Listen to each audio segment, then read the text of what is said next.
నమస్తే, welcome to okay TV. So నిన్న municipal and కార్పొరేషన్కి సంబంధించి ఎన్నికలు జరిగాయి. దాని రిజల్ట్ కూడా బయటకు వచ్చిన పరిస్థితి. సో ప్రధానంగా అన్ని పేపర్లో కానీ అధికార పార్టీ ప్రచారంలో కానీ దాదాపు 1300 పైచిలకు స్థానాల్లో కాంగ్రెస్ పార్టీ గెలిచినట్టుగా కనపడతా ఉన్నాయి.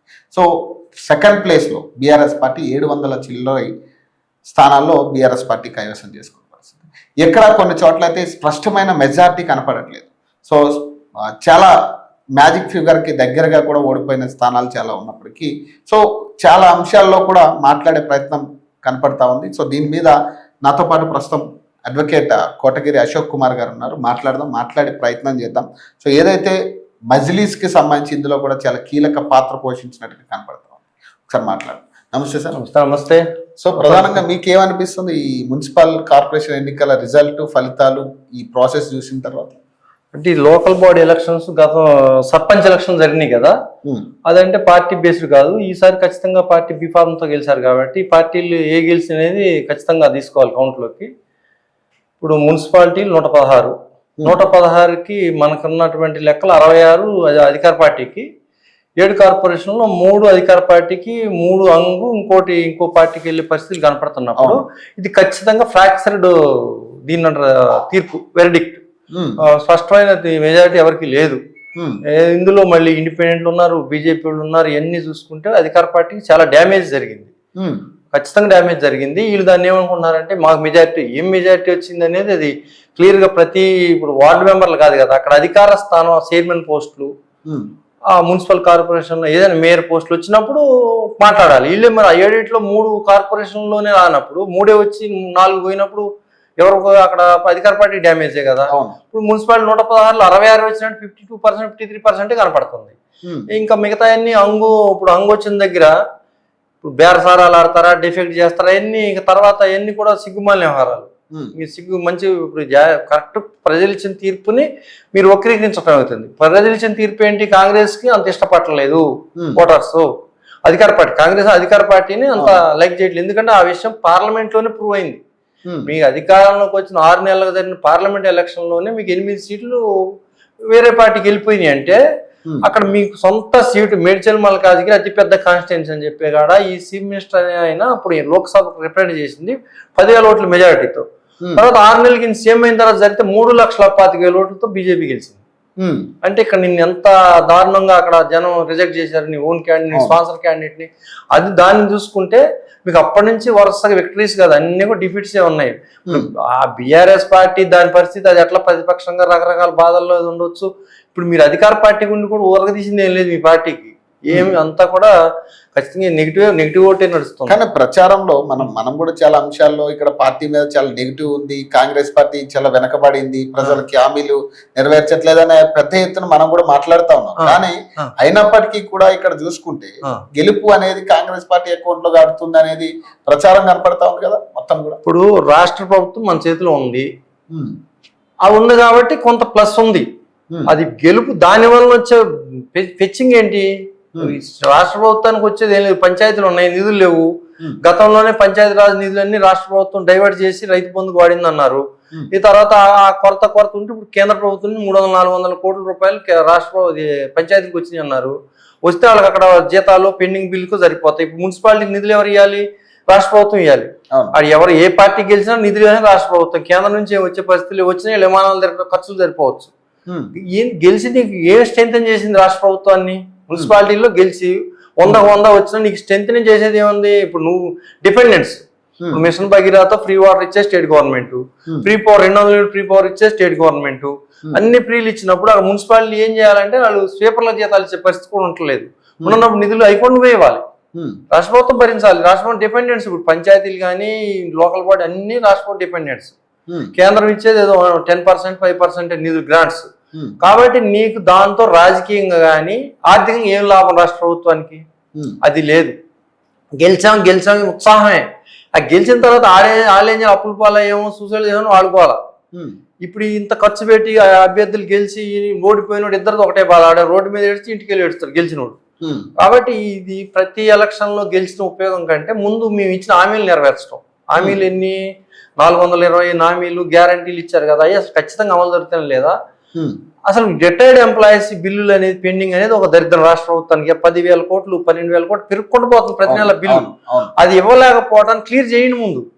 తర్వాత లోకల్ బాడీ ఎలక్షన్ గెలిచిన మాత్రం నీకు 10,000 కోట్లు ఫండ్ వస్తుంది అంటే రాష్ట్రం రాదు కదా. ఈ రాష్ట్ర ప్రభుత్వం నుంచి వచ్చిన డబ్బులే కట్టాలి ఎవరికైనా, ఉచిత హామీలకైనా అది ఇవ్వాలి, ఎంప్లాయీస్ కైనా అది ఇవ్వాలి. అది చూడండి ముందు రాష్ట్ర ప్రభుత్వ డ్యూటీ ఏంటి, ముందు నీ ఎంప్లాయీస్ జీతాలు కరెక్ట్ ఇవ్వు, తర్వాత ప్రజలను చూసుకో. ఈ 2 రోజులు పెట్టి మున్సిపాలిటీ సీట్లు లెక్కేసుకుంటూ కూర్చుంటే నీకేం డబ్బులు రావు కదా. ప్రింటింగ్ ఇప్పుడు కరెన్సీ ప్రింట్ చేయవు కదా, ఇవన్నీ ట్యాక్స్ నుంచి రావాలి, ప్రజలు కట్టిన ట్యాక్స్. కాబట్టి ఈ ఎలక్షన్ గెలుపు అనేది ఇప్పుడు అంత ప్రాధాన్యత లేని విషయం. ప్రచారంలో బేసిక్ గా అధికార పార్టీ ప్రచారంలో మెయిన్ గా వాళ్ళు చెప్తుంది ఏంటి, ప్రజలు మా వెంటే ఉన్నారనేది మరోసారి నిర్ధారణ అయింది. సో అన్ని ఎన్నికల్లో కూడా ఇప్పటి వరకు జరిగిన ఉప ఎన్నికలు కావచ్చు, లేదా స్థానిక సంస్థ ఎన్నికలు కానీ ఇప్పుడు జరుగుతున్న ఎన్నికలు కావచ్చు, ఇవన్నీ కూడా కాంగ్రెస్ తరఫున ప్రజలు ఉన్నట్టుగా తీర్పు వెలువడింది అనేది వాళ్ళ ప్రచారం. అంటే మీరేం చెప్తారు? బేసిక్ గా మనం ప్రజలు వ్యతిరేకిస్తున్నారు అంటున్నాం, కానీ ఇక్కడ ప్రజలే ఓట్లు వేస్తా ఉన్నారు. ప్రజలు ఓట్లు అంటే 3 రకాలు చూడాలి. అసెంబ్లీలో మీ పార్టీకి అధికారం ఇచ్చారు, అబ్సల్యూట్ ఇచ్చారు, అవును అధికారంలో ఉన్నారు. పార్లమెంట్లో ఏం చేశారు, 50-50 ఇచ్చారు. పంచాయతీ ఎలక్షన్లనే ఎవరికి వచ్చిన అనేది దానికి ఇండిపెండెంట్ గా పనిచేసినాయి కాబట్టి దాన్ని మనం ఖచ్చితంగా చెప్పలేము. ఇప్పుడు ఈ ఎలక్షన్ లో మాత్రం ఖచ్చితంగా మీ వెనకలేరు. ఎందుకంటే 73% పోల్ అవుతున్నాయి ఓవరాల్ గా. 73లో 3 పార్టీలు పంచుకున్నాయి. నీకు ఎన్ని వచ్చినాయి ఓట్లు? ఆ ఓట్లు లెక్క నీ లెక్క చూద్దాం. నువ్వు లెక్క చెప్తాను, లెక్క చూసినప్పుడు 60% యాంటీ ఓటు ఉంది నీకు. ఒకళ్ళు వేయలేనోడు అయితే వేసినోడు అయితే 60% నీకు వేయలే. 35 మహా అంటే 65 యాంటీ ఉన్నప్పుడు లేదా 70 కూడా ఉండొచ్చు. 30% ఓటుతో నువ్వు అధికారంలోకి వచ్చినప్పుడు ప్రజలంతా నీ అనుకున్నారు. ఏ పద్ధతిలో చెప్తావు? బజార్లు ఎంబడి వచ్చేసి చేతి గుర్తు ఓటు ఏమైనా ఉన్నారు, ప్రచారం చేశారా? మీరు చేసుకున్నారు ప్రచారం.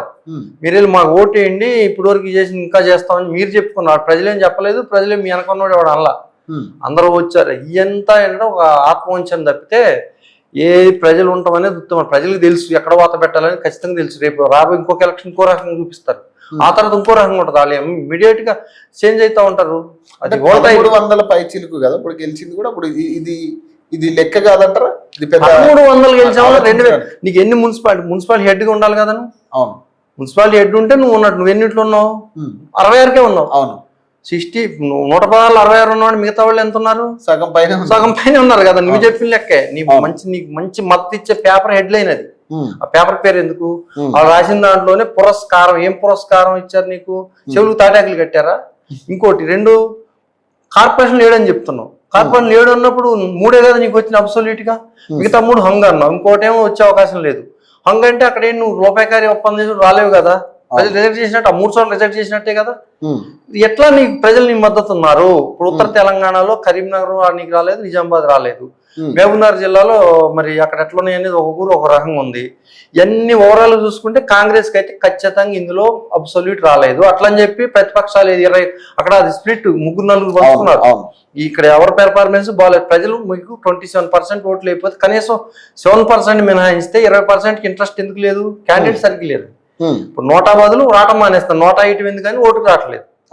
రాకపోవడం అనేది అది మీరు ఆలోచించాలి. ఎందుకు తీసుకురాలేకపోతున్నాం? మొన్న ఓటర్ డే రోజు ఓటు దూరం అవడం అది అని మొన్న ఎడ్యుకేట్ చేశారు. ఎందుకు రావట్లేదు?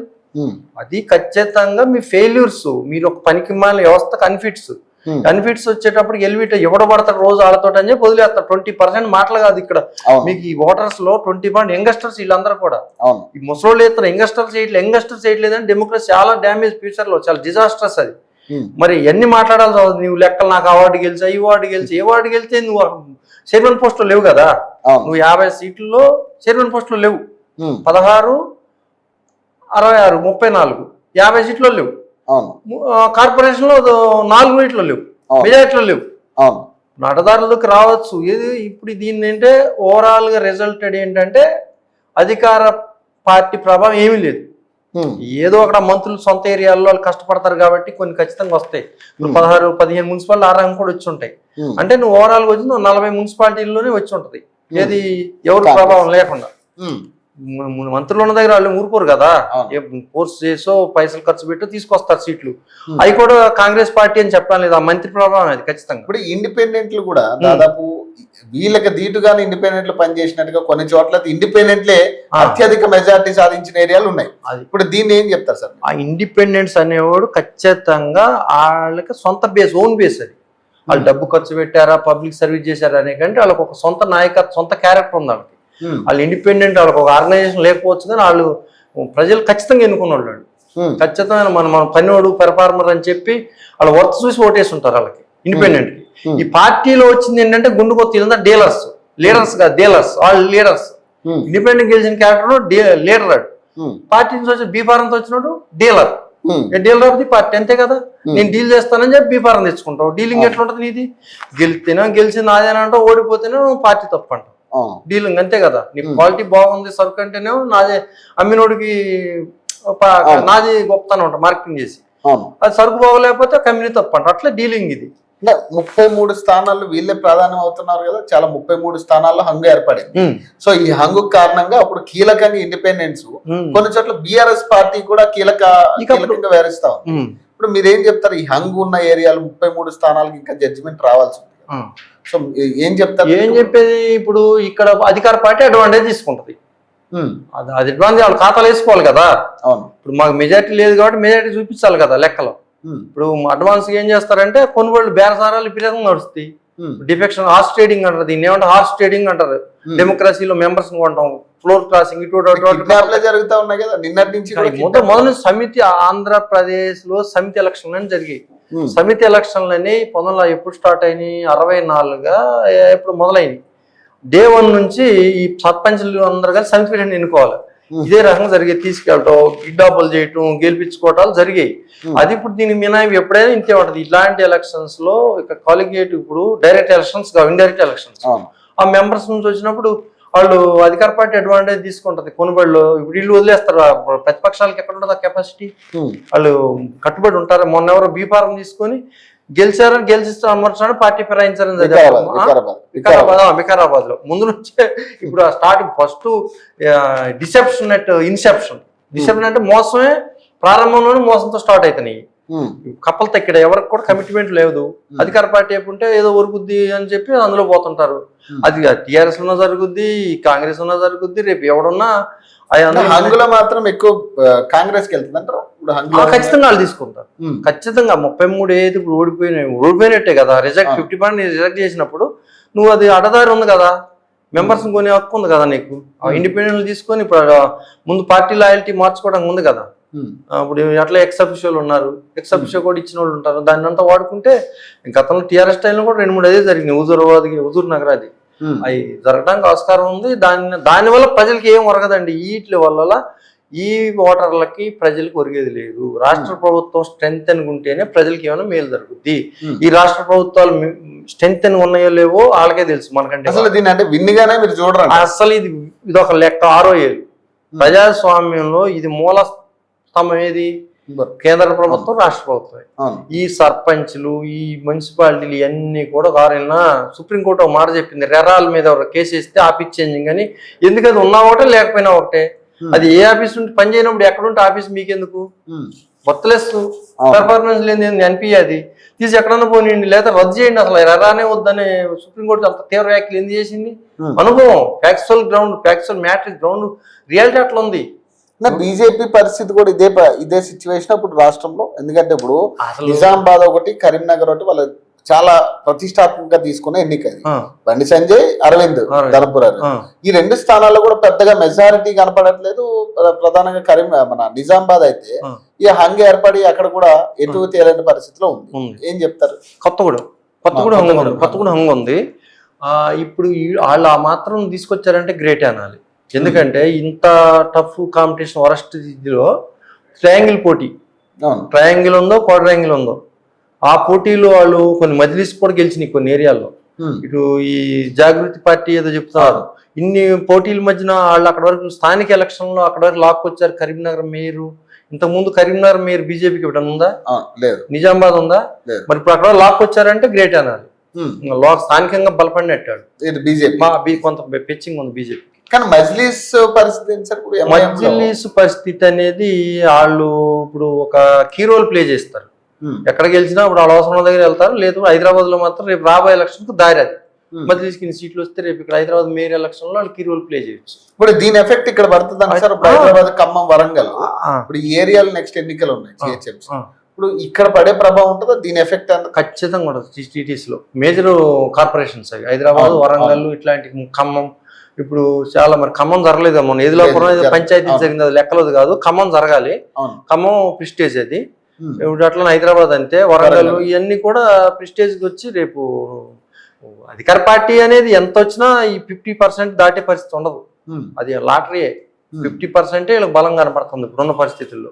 50% ఇప్పుడు హైదరాబాద్ సిటీకి ఇంకా అనుమానాస్పదం. ఎందుకంటే ఇక్కడ ఎమ్మెల్యేలు 30 సీట్లు వాళ్ళకి రాలేదు కాబట్టి ఎక్కడ ఒక సీట్ గెలిచి నేను గెలిచానంటే కాదు, మొత్తం ఓవరాల్ చూడాలి. ఒక ఎలక్షన్ జరిగినప్పుడు మొత్తం 30 మంది స్టార్ క్యాంపెయినర్లు అక్కడ నుండి గెలిపించడం కాదు, మొత్తం ఒకేసారి ఎలక్షన్ జరిగినప్పుడు ఎవరి పైన అడిగి సరిపోద్ది. ఇప్పుడు పాలేరు కాన్స్టిట్యున్సీలో అదే జరిగింది. ఒక ఆయన చనిపోయినప్పుడు ఉప ఎన్నిక జరిగింది అక్కడ. రాష్ట్ర ప్రభుత్వం మొత్తం అక్కడ ఉండి ఆ మంత్రిని గెలిపించారు. తర్వాత 18 ఎలక్షన్ వచ్చింది, ఒకేసారి జనరల్ ఎలక్షన్ వచ్చినప్పుడు అక్కడ ఎవడో లేడు, ఆయన ఓడిపోయాడు ఆ నమ్మకటి చేతులు. అట్లా జరుగుతుంటాయి. ఎట్లా చెప్తారు? హైదరాబాద్ విషయానికి టీఆర్ఎస్ పార్టీకి సంబంధించిన ఎక్కువ స్థానాలు ఇక్కడే గెలవడం జరిగింది టీఆర్ఎస్ పార్టీ ఎమ్మెల్యేలు. మరి ఇక్కడ ఉన్న పరిస్థితులు ఇప్పుడు నెక్స్ట్ గతంలో బీఆర్ఎస్ కార్పొరేటర్లు ఎక్కువ ఉన్నారు ఇక్కడ, బీఆర్ఎస్ బీజేపీ రెండే కదా. సో ఇప్పుడున్న పరిస్థితుల్లో కాంగ్రెస్ ఇందులో ఉండే ఇన్వాల్వ్ అయ్యే పరిస్థితి ఉంటుందా? అంతగా అధికార పార్టీ కదా, అధికార పార్టీ అన్న తర్వాత మీకు ఖచ్చితంగా వాళ్ళకు ఉండే అడ్వాన్స్ వాళ్ళకు ఉంటది. అయితే ప్రజలు కూడా ఇక్కడ చాలా తెలివిగా వ్యవహరిస్తారు. ఇక్కడ ఓటింగ్ చాలా లెస్ ఉంటుంది. అక్కడ 73% వస్తే ఇక్కడ 60% పోల్ అవడం కష్టం హైదరాబాద్. ఓవరాల్ గా హైదరాబాద్ 3 కార్పొరేషన్లు ఎడగొట్టారు కదా. రూరల్ బ్యాక్గ్రౌండ్ ఉన్నాయి, ఒక రకం ఉంటుంది, కోర్ సిటీ ఒక రకం ఉంటుంది. ఆ ఓటింగ్ ప్యాటర్న్ ఒకటి. తర్వాత వీళ్ళు ఒకేసారి ఇంతమంది కేంద్రీకరించడం, రాష్ట్రంలో ఉన్న వాళ్ళందరినీ ఇక్కడ పెడతారు. వాళ్ళు పెట్టినప్పుడు ఎంత కొంత ఇన్ఫ్లుయెన్స్ అవుతారు కదా జనం. ఇప్పుడు పబ్లిక్ ఎవరు మనలాగా ఆలోచించి ఇండిపెండెంట్ ఎందుకు వేయాలి కానీ అడగరు కదా. తాత్కాలికంగా ప్రయోజనాలు ఉంటాయి కాబట్టి వేసుకొని పార్టీ అధికార పార్టీకి పిచ్చింగ్ ఉంటుంది. అప్పుడు టీఆర్ఎస్ కి అప్పుడు అధికారం రాకపోయినా వాళ్ళకి కొన్ని సీట్లు వస్తాయి. కానీ కాంగ్రెస్ మాత్రం అబ్సల్యూట్ గా ప్రజలను పట్టం కట్టట్లేదు. వీళ్ళు ఆత్మవంచనే. ఖచ్చితంగా ఎక్కడైనా ఆత్మవంచన జరుగుతుంది. గత పార్లమెంట్ నుంచి అది జరుగుతుంది. ఇప్పుడు దీని మీద బీఆర్ఎస్ వాళ్ళు కొన్ని అనుమానాలు వ్యక్తం చేస్తున్నారు. వీళ్ళు అధికారులతోనే కుమ్మక్కై అధికారులనే చేతుల్లోకి తీసుకుని అధికారాన్ని దుర్వినియోగం చేస్తున్నారు అనేది వస్తుంది ఇక్కడ. ఖచ్చితంగా అది అబ్సల్యూట్. ఇక్కడ పోలింగ్ కేంద్రాల్లోనే జరుగుతుంది.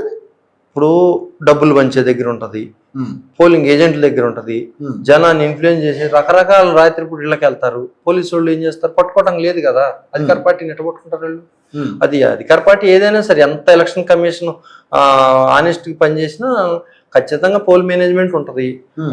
పోల్ మేనేజ్మెంట్ ఎవరికి పిచ్చింగ్ ఉంటది? అధికార పార్టీకి ఉంటది. లేదంటే కార్యకర్తల బలం ఉన్న పార్టీకి ఉంటది. కార్యకర్తల బలం ఇప్పుడు ఎవరికి ఉంటది? అంతా కూడా టీఆర్ఎస్ కొన్ని జాగాల్లో, కొన్ని జాగాలు అసలు ఖమ్మం ఉంది, ఆ టీఆర్ఎస్ బలం ఉండదు. అక్కడ అలాంటి చోట అధికార పార్టీ ఖచ్చితంగా అడ్వాంటేజ్ తీసుకుంటది. ఇప్పుడు పటాన్ చెరువు ఉంది, టీఆర్ఎస్ బలం ఉంది కాబట్టి అడ్వాంటేజ్ వాళ్ళు తీసుకుంటారు. ఇట్లా కార్యకర్తల బలం ఉంటేనేమో ఓకే, లేకపోతే అధికార పార్టీకి అక్కడ ఛాన్స్. ఆ గ్రే అంతా కూడా అధికార పార్టీకి ఛాన్స్. అంటే మీరు ఏమంటారు సార్? ఇప్పుడు హైదరాబాద్ అని 3 కార్పొరేషన్లు అని, గ్రేటర్ హైదరాబాద్ ఒకటి, మల్కాజ్గిరి ఒకటి, సైబరాబాద్ 3 కార్పొరేషన్లు అంటారు. ఇంత హుటాహుటిన కార్పొరేషన్ డివైడ్ చేసేసి, కార్పొరేషన్ కమిషనర్ని ఏర్పాటు చేసేసి, దాన్ని డివైడ్ చేసి, దానికి మళ్ళీ జేఎస్ రంజన్ గారిని కూర్చోబెట్టి పై స్థాయిలో మొత్తం ఇదంతా కూడా మీకు ఏమనిపిస్తుంది సార్? అంటే ఇమీడియట్ గా చేయడం, ఇప్పుడు ఏదో పని చేయాలి, నేనేదో పని చేశానని కనపడాలి.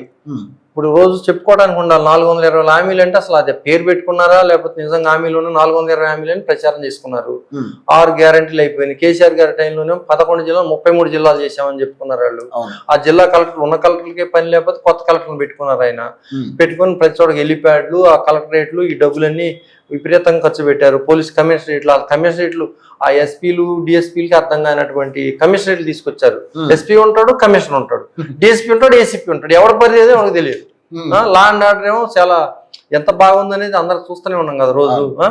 ఈ పరిస్థితుల్లో మరి ఇప్పుడు 3 కమిషనరేట్లు చేసి వాటిల్లో కమిషనరేట్ల వల్ల ప్రజలకి భారమా లేకపోతే ప్రజలకి లాభమా అనేది అది పెట్టిన తెలియదు. దానివల్ల అసెస్మెంట్ చేశారా? ప్రజాభిప్రాయం తీసుకున్నారా? లేదు కదా. అదే కనీసం కార్పొరేట్ల అభిప్రాయం తీసుకున్నారనుకో, ఆగారా? చేసేసారు. చేసిన తర్వాత ఎలక్షన్ జరుగుతుంది, 3 మేయర్లు వస్తారు. 3 మేయర్లు వచ్చిన తర్వాత నామకే వస్తే మేయర్లు, ఆడ కార్పొరేటర్లు అనేవాళ్ళు ఇక వాళ్ళు చేసే పని మనకు తెలుసు కదా. కార్పొరేట్ ఏం చేస్తాడు, ఆ ఏరియాని మొత్తం శాసిస్తాడు. ఆ కన్స్ట్రక్షన్ వాళ్ళను ఇంకోహను వాళ్ళు కానీ వాళ్ళు చేసుకుంటారు. ఇక్కడ మరి ప్రభుత్వానికి, రాష్ట్ర ప్రభుత్వానికి రెవెన్యూ జనరేట్ అవ్వాలి. జనరేట్ అవుతుందా? రాష్ట్ర ప్రభుత్వం జనరేట్ అయితే నేను చెప్తున్నా కదా, రాష్ట్ర ప్రభుత్వం స్ట్రాంగ్ గా ఉంటేనే ఏ వ్యవస్థలైనా నడుస్తాయి. కోఆపరేటివ్ వ్యవస్థ కానీ, లోకల్ బాడీస్ కానీ ఏదైనా నడవాలంటే రాష్ట్ర ప్రభుత్వం బలం. 3 కార్పొరేషన్ల నీడ్ ఉందా ఇప్పుడు? లేదు, మన తెలంగాణ 3 కార్పొరేషన్లు ఇమీడియట్ గా అసలు ఇప్పుడు నేను చెప్తే ఈ పరిస్థితుల్లో ఎలక్షన్ ఖర్చు కూడా గిట్టుబాటు కావట్లా. ఎలక్షన్ 100 కోట్లు ఖర్చు పెడితే తప్పదు కాబట్టి పెట్టాలి, మ్యాండేటరీ కాబట్టి. కానీ ఆ 100 కోట్ల రెవెన్యూ కూడా రాదు ఇట్ల నుంచి. డబ్బు రావాలి కదా. లాభ నష్టాలు చూడకపోతే ప్రభుత్వం కూడా నడవదు కదా. అప్పుల పాలు అవుతున్నాం అంటున్నారంటే మరి లాభ నష్టాలు చూడకుండా చేసి పిచ్చిపోలే కదా. ఇప్పుడు నీకేంటి ఇక్కడ ఇప్పుడు 3 ఆఫీసులు కట్టాలి, 3 స్టాఫింగ్, 3 మేయర్లకి జీతాలు, ఖర్చు పెరుగుతుంది. ఆదాయం అదే ఆదాయం శూన్యం. హెచ్ఎండి అప్పుల్లోనే ఉంది, జిహెచ్ఎంసీ అప్పుల్లో ఉన్నాయి. ఈడదీస్తే ఇప్పుడు 3 అప్పులు పంచుకుంటారా, ఆస్తులు పంచుకుంటారా? ఒక ఏరియా పెచ్చింగ్ కావచ్చు, ఒకళ్ళు సైబరాబాద్ చేసినా సైబర్ ఆదాయం ఎక్కువ కాబట్టి వాళ్ళకి ఏమైనా ఎక్కువ ఉండొచ్చు. కానీ ఇప్పుడైతే ఉండదు, ఫ్యూచర్లో ఉండొచ్చు. ఆ ఉన్న రాష్ట్ర ప్రభుత్వానికి వచ్చే నష్టమే తప్ప లాభం లేదు. ఇప్పుడు 4,000-5,000 కోట్లు జిహెచ్ఎంసీ అప్పులు ఉన్నాయి. అప్పులు జిహెచ్ఎంసీ కట్టలేక ఇప్పుడు 3 ఎడదీశారు. వాళ్ళు ఇంకా అప్పులు పెరుగుతుంటాయి. ఈ రాష్ట్ర ప్రభుత్వం ఎక్కడ తెచ్చి కడది? ఏ ఫండ్స్ తెచ్చి కడద్ది? ఇప్పుడు ఉన్న ఖర్చులే తట్టుకోలేక వస్తుంటే ఇప్పుడు 4,000 కోట్లు 5,000 ఎంత ఏంటంటే ఒక చేసామని చెప్పి పరిపాలనా సౌలభ్యం ఏమీ లేదు. అంతా ఆన్లైన్ వచ్చేసింది, సెంట్రలైజ్ వచ్చేసింది. ఏదన్నా ఆన్లైన్లో పెట్టుకుంటే ఆఫీస్లో పని జరుగుతుంది. ఒక ఆఫీస్ పెడితే ప్రజలు వెళ్ళి అయ్యా మా కోరికలు తీర్చండి అంటే తీర్చే అవకాశం ఉందా? లేదు, ఏమీ లేదు. ఆన్లైన్ ఏది ఇప్పుడు బిల్ నో, టీఎస్బీ పాస్ పెట్టారు, బిల్ నో పెట్టారు, మీ సేవ పెట్టారు, అన్ని ఆన్లైన్ జరుగుతున్న సర్వీసులు. ఎందుకు ఇన్ని ఆఫీసులు? అసలు ఎంప్లాయ్మెంట్ కోసం పెడితే ఓకే, ఎంప్లాయ్మెంట్ ఉండలేదు కదా. రాజకీయాల కోసం పెడుతున్నారు. 5 సంవత్సరాలు 3 సంవత్సరాలు టర్మ్ కోసం, మ్యాండేట్ కోసం పెడితే ఇప్పుడు ఉద్యోగాలు, పర్మనెంట్ ఉద్యోగాలు 2 లక్షలు 3 లక్షల ఉద్యోగాలు ఇస్తామని మరి వాళ్ళు ఇవ్వడానికి అట్లా ఎక్కడ డబ్బులు ఫండ్ ఎక్కడి నుంచి ఉంది?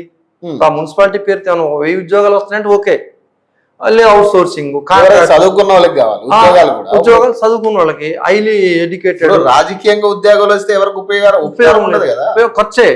ఇప్పుడు వీళ్ళు జీతాలు, అలవెన్స్లు, రకరకాలు సోపు టప్ లేదా సోపు తప్పితే ఒరిజినల్ గా ఇక్కడ ఎంప్లాయ్మెంట్ జనరేట్ అయినా ఓకే, లేకపోతే వెల్త్ క్రియేట్ అయినా ఓకే, లేదంటే ఇన్కమ్ జనరేట్ అయినా ఓకే. ఈ 3 లేవు. 3 లేనప్పుడు ఎందుకు? పేరుకే మేయర్, పేరుకే సైబరాబాద్ మేయర్, పేరుకే మల్కాజ్గిరి మేయర్, దాని మీద కారు బోర్డు మీద రాసుకుంటారు, లేదా చైర్మన్. ఎందుకంటే హైదరాబాద్ లో ట్రాఫిక్ పోలీసులకి దమ్కా ఇయటానికి. అంతకు మించి నాకైతే అక్కడ అధికారాలు ఆదాయం ఉంటే అధికారం, ఆదాయం రాష్ట్ర ప్రభుత్వానికి లేనప్పుడు వీళ్ళందరినీ ఎక్కడ పోషించుద్ది?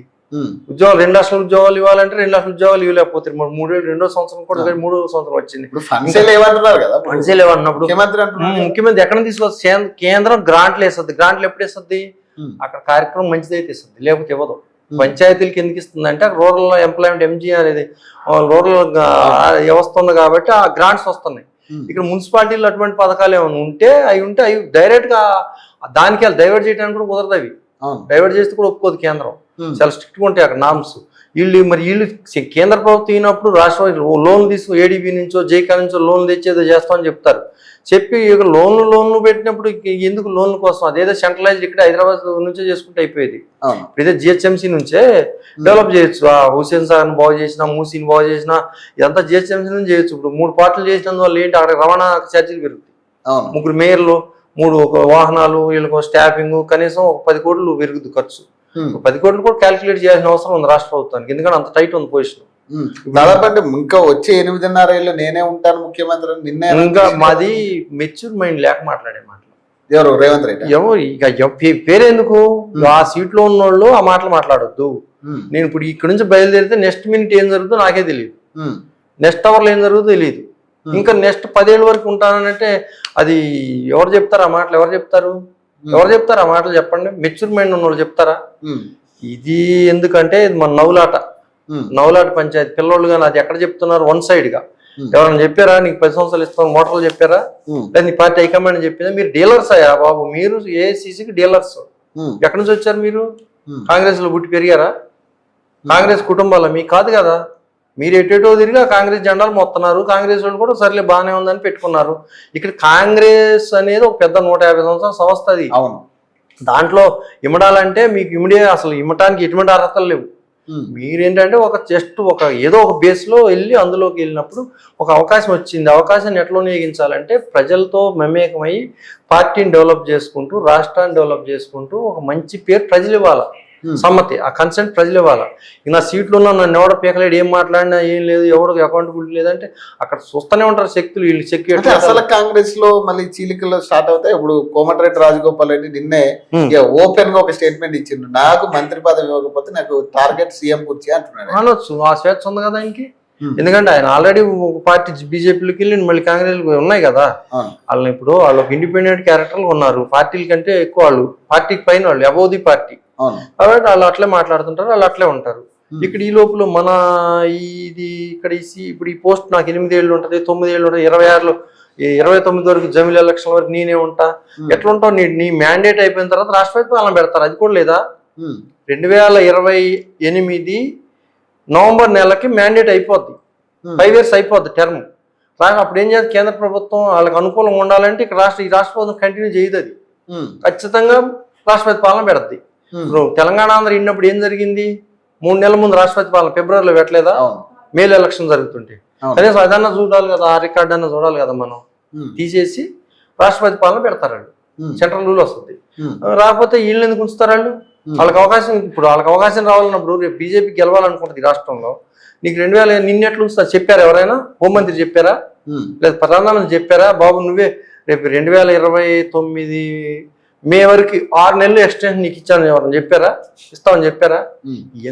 ఎందుకంటే ఎంత మైండ్ గేము, సోపు పిల్ల చేష్టల మాటలు, అది ఇంత కూడా ఒక అంటే అసలు కాంగ్రెస్ మీకు కాంగ్రెస్ తో అనుబంధం ఉంది కాబట్టి నేను అడుగుతున్నా, అసలు కాంగ్రెస్ సెపరేట్ అయ్యే పరిస్థితి ఉందా ఇప్పుడున్న సిచ్యువేషన్? అసలు కాంగ్రెస్ అనేది అసలు ఇప్పుడు లేదు, అంటే ఆ నాయకత్వం సెపరేట్. అసలు మీకు పాత కాంగ్రెస్ వాసనలని ఉన్నోళ్ళు ఎంత కొత్త తరం, ఇది 3వ తరం.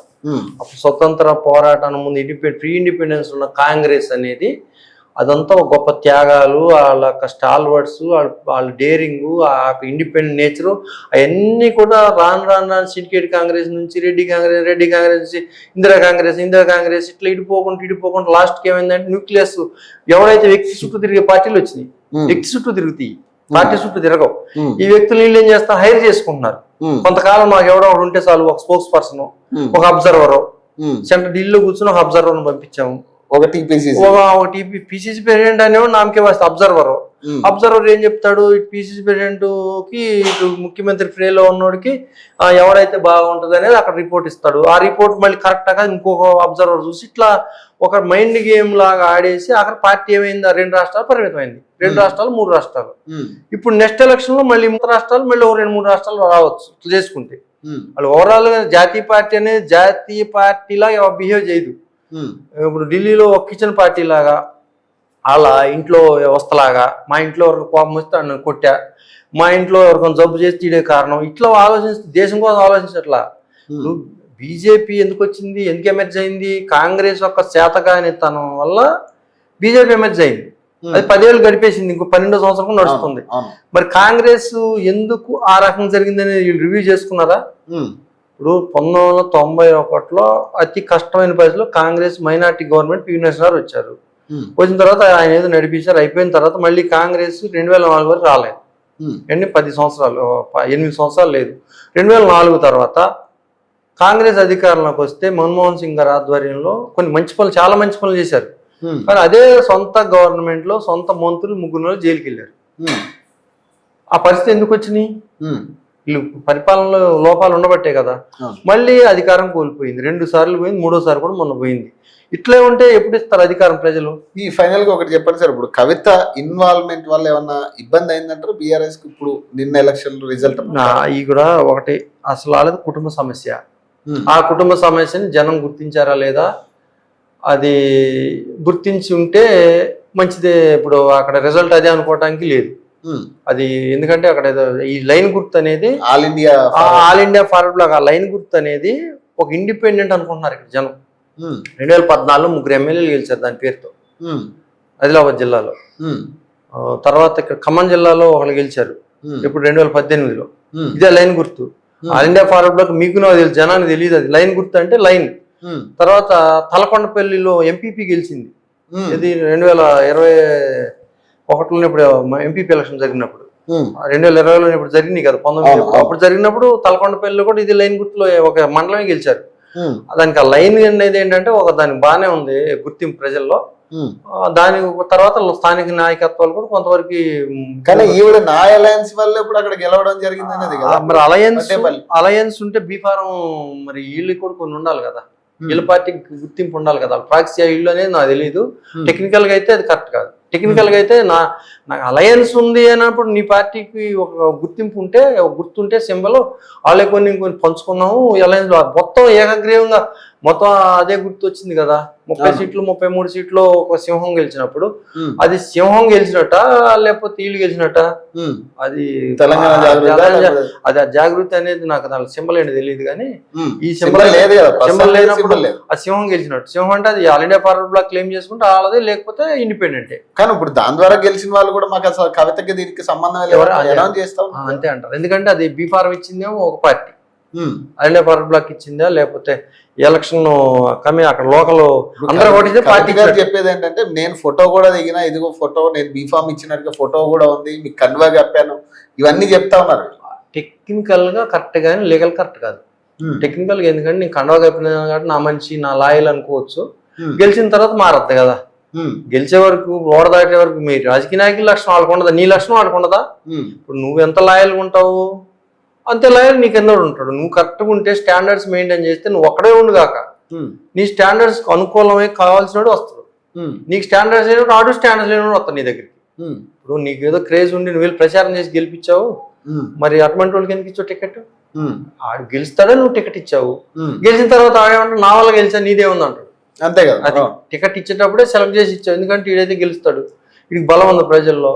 రెబల్లో ఇంకోటి ఇచ్చినప్పుడు వాడు గెలిచినప్పుడు ఆడికి ఖచ్చితంగా రెబలే ఉంటాడు.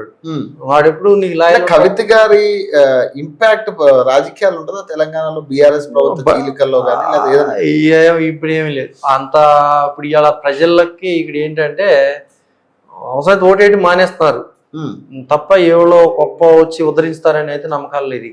రొటీన్ గా ఈ రెండు పార్టీలకే ఉంటది ఇక్కడ ఇప్పుడు ఏది రాబోయే ఎలక్షన్స్. సో ఇది అశోక్ కుమార్ గారితో ఇంటర్వ్యూ. సో మరిన్ని అప్డేట్స్ కోసం చూస్తూనే ఉండండి. నమస్తే.